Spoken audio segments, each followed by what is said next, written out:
آپ کو کسی کو تنخواہ بیٹے سے نہ لینے پر نائل کیا جاتا ہے کبھی؟ یہ کوئی بات ہے کرنے والی؟ کوئی بندہ اس بات کو مانے گا؟ اور پھر کہتے ہیں کہ مجھے بغیر کسی جرم کے سزا دی گئی۔ بغیر جرم کے سزا نہیں دی گئی۔ آپ نے لنڈن کے اندر اربوں خربوں کی پراپرٹیاں خریدی، اس کی کوئی منی ٹریل آپ نے نہیں دی، اس کا کوئی ثبوت آپ نے نہیں دیا۔ ان چیزوں کے اوپر آپ کو سزا ہوئی ہے، ان چیزوں کے اوپر آپ کو عدالتوں نے آپ کے خلاف فیصلے سنائے ہیں، اور پھر آپ کی وہ بات بھی جھوٹی ثابت ہو گئی جس میں آپ کہتے ہیں کہ ثاقب نثار نے آپ کو پھنسوایا۔ اور ثاقب نثار کی جو آڈیو آئی ہے اس کے اندر انہوں نے کسی جج کو کہا ہے کہ بھئی وہ آپ کو نااہل قرار دیں اور آپ کے خلاف فیصلہ کریں، جبکہ وہ بات آپ کی اس لیے جھوٹی ہوگی کہ وہ جج جو ہے وہ تو بینچ کا حصہ ہی نہیں تھا، وہ جج تو چھٹیوں پر گیا ہوا تھا۔ اور پھر دیکھیں رانا شمیم نے اپنا بیان الفی معافی مانگ کر واپس لے لیا، انہوں نے کہا میں نے غلط بیان الفی جمع کروایا تھا۔ تو یہ تو آپ کی ساری کہانی ختم ہو گئی۔ اپنی بیگم کے حوالے سے کہتے ہیں کہ میری بیگم بیمار تھی اور میں سپرنٹینڈنٹ سے کہتا رہا کہ میری بات کروا دو، میں منتیں کرتا رہا مگر میری بات نہیں کروائی گئی۔ یہ کوئی قوم کا حافظہ اتنا کمزور تو نہیں ہے؟ آپ لنڈن میں اپنی بیگم کے ساتھ تھے، آپ ان کو بات ان سے کرتے رہے، یہ باقاعدہ اس کی ویڈیو جو ہیں وہ آئی ہوئی ہیں، اور پھر اس کے بعد مریم بھی آپ کے ساتھ تھی جو ضمانت لے کر گئی ہوئی تھی، آپ بھی ضمانت کے اوپر تھے۔ یہ ساری باتیں جو ہے نا قوم نے دیکھی ہوئی ہیں۔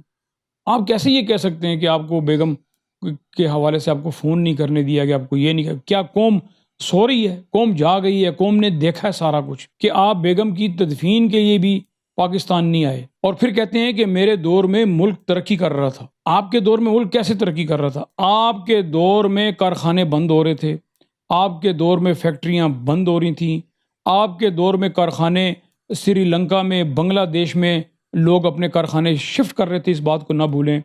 آپ کے دور میں لوڈ شیڈنگ کی انتہا ہو چکی تھی، آپ کے دور میں بے روزگاری تھی، آپ کے دور میں مہنگائی ہو رہی تھی، آپ کے دور میں کون سا ایسا کام نہیں ہوا جس نے عوام کو ستایا نہ ہو؟ آپ کے دور میں یہ کچھ ہوا۔ اور پھر کہتے ہیں کہ میرے دور میں لوڈ شیڈنگ نہیں تھی، تو عمران خان جب آیا تو لوڈ شیڈنگ شروع ہو گئی بجلی کی، جبکہ 3.5 سال عمران خان کی حکومت میں کہیں پر لوڈ شیڈنگ نہیں تھی۔ یہ آن ریکارڈ بات ہے۔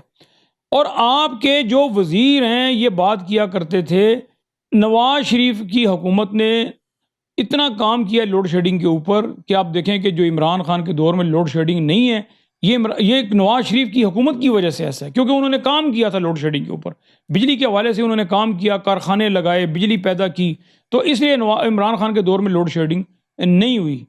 اور دیکھیں کہ اب کہہ رہے ہیں کہ عمران خان کے دور میں لوڈ شیڈنگ تھی اور ہمارے دور میں لوڈ شیڈنگ نہیں تھی۔ عمران خان کے دور میں لوگوں نے یو پی ایس بند کر دیے تھے، یو پی ایس لوگوں نے بیچنا شروع کر دیے، لوگوں کو دینا شروع، 3.5 سال میں کہیں پر کوئی لوڈ شیڈنگ نہیں تھی۔ یہ اتنا حافظہ تو ہمارا کام کرتا ہے نا۔ اب جب دوبارہ آپ کی حکومت آئی ہے تو پھر لوڈ شیڈنگ شروع کی، اور آپ نے کہا کہ عمران خان جو ہے وہ اس نے بجلی کے کارخانوں کی مرمت نہیں کرائی، یہ اس لیے دوبارہ اب لوڈ شیڈنگ شروع، تو ہم کارخانوں کی مرمت کرائیں گے۔ اور پھر کہتے ہیں میاں نواز شریف کہ میرے خاندان پر بہت بڑا ظلم ہوا۔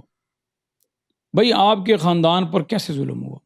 ظلم تو آپ نے کیا، آپ نے آصف زرداری کو 10 سال کے لیے جیل میں ڈالا۔ بے نظیر بھٹو جو ہیں، جب بلاول اور بختاور اور آصفہ چھوٹے چھوٹے بچے تھے تو ان کو گودی میں اٹھا کر تو وہ آصف زرداری کو جیل میں ملاقاتیں کرنی آتی تھیں، اور بعد میں کچھ ثابت نہیں ہوا اور زرداری بھی جیل سے فارغ ہو۔ یہاں تو کوئی ثابت، بڑے لوگوں کے خلاف تو کوئی ثابت ہی نہیں ہوتا۔ آپ نے 10 سال آصف زرداری کو جیل میں رکھا، آپ نے بے نظیر کے ساتھ زیادتیاں کی، ظلم کیا بے نظیر کے ساتھ، اور پھر اسی طرح آپ نے جمائمہ کے ساتھ کتنا ظلم کیا کہ جمائمہ کو آپ نے اپنی پارٹی کو جمائمہ کے پیچھے لگا دیا، اور پھر جمائمہ کے خلاف وہ الزامات لگائے گئے کہ اب میں ان کا یہاں کیا ذکر کروں۔ پھر جب آپ سے کچھ بھی نہیں بن پڑا تو آپ نے آخر میں جمائمہ کے خلاف ٹائل چوری کا مقدمہ درج کروا دیا۔ بالآخر جمائمہ کو پاکستان چھوڑ کر 10 سال وہ پاکستان میں رہی، مگر آپ کے ظلم کی وجہ سے اس کو پاکستان چھوڑ کر واپس انگلینڈ جانا پڑا۔ پاکستان سے علاوہ باہر کے ملکوں میں، سعودی عرب میں، دبئی میں، انگلینڈ میں اور بے شمار ملیشیا میں آپ کی جائیدادیں، کاروبار، پراپرٹیاں، سارا کچھ۔ اسی طرح پاکستان کے اندر آپ کے کاروبار، جائیدادیں، پراپرٹیاں، سیاست، ہر چیز۔ کون سی ایسی سہولت ہے جو آپ کے پاس نہیں ہے؟ یعنی کہ کسی نے یہ کیا خوب کہا ہے کہ جو جیل نواز شریف نے کاٹی ہے، کاش ہم بھی اسی طرح کی جیل کاٹ لیں۔ ہماری جو جیل کے باہر کی زندگی ہے وہ نواز شریف کی جیل کی زندگی سے بھی بدتر ہے۔ ملاقاتیں آپ کی ہوتی رہی ایک کلاس میں، آپ وہاں پر رہے، ساری سہولتیں آپ کو ملتی رہی، ٹی وی، ایئر کنڈیشن، ملازم، مطلب ہے کہ وہ جو ہوتے ہیں خدمت گار، کیا آپ کو سہولت نہیں ملی؟ ہر دنیا کی زندگی کی سہولت آپ کو پاکستان میں بھی ملتی رہی اور ابھی آپ کو باہر بھی ملی ہوئی ہے۔ آپ کے ساتھ کوئی ظلم نہیں ہوا، آپ نے ظلم کیے ہیں لوگوں کے ساتھ۔ اور پھر آپ ہمیشہ اور آپ کی پارٹی ہمیشہ ایٹمی دھماکوں کا کریڈٹ لینے کی بھی کوشش کرتے ہیں۔ آپ دیکھیں کہ یہ ایٹم بم جو ہے یہ اس کی بنیاد رکھی ذوالفقار علی بھٹو نے، اور ضیاء الحق کے زمانے میں یہ مکمل ہوا۔ آپ کے زمانے میں جب ہندوستان نے 6 دھماکے کیے تو آپ کے اوپر پریشر آیا کہ بھی آپ بھی دھماکے کریں۔ ایٹم بم تو تیار پڑا ہوا تھا، تو اس کو صرف ایک آرڈر کرنا تھا۔ جو بھی ایگزیکٹو ہوتا ہے پاکستان کا، جو بڑا ہوتا ہے، وزیر اعظم ہوتا ہے، اس کا کام ہوتا ہے کہ وہ ایک آرڈر کرے، مگر آپ ہچکچاہٹ سے کام لے رہے تھے، آپ کے اوپر بے انتہا پریشر تھا۔ اور پھر آپ یہ کہتے ہیں کہ بھی مجھے $5 ارب کی بھی آفر ہوئی۔ بھئی $5 ارب کی آفر آپ کو نہیں ہوئی، $5 ارب کی آفر جو ہوئی ہے وہ پاکستان کو ہوئی ہے، حکومت پاکستان کو ہوئی ہے، ریاست پاکستان کو ہوئی ہے، آپ کی ذات کو نہیں ہوئی آفر۔ ساری قوم کا کنسنسس تھا، اور اسی طرح پھر اب اسٹیبلشمنٹ کا، آرمی کا، سب یہ چاہتے تھے دھماکے، آپ نہیں چاہتے تھے۔ گور یوب کی جو ایک ویڈیو ٹاک ہے، ایک پریس ٹاک ہے، وہ ساری دنیا کے سامنے اس وقت بھی موجود ہے۔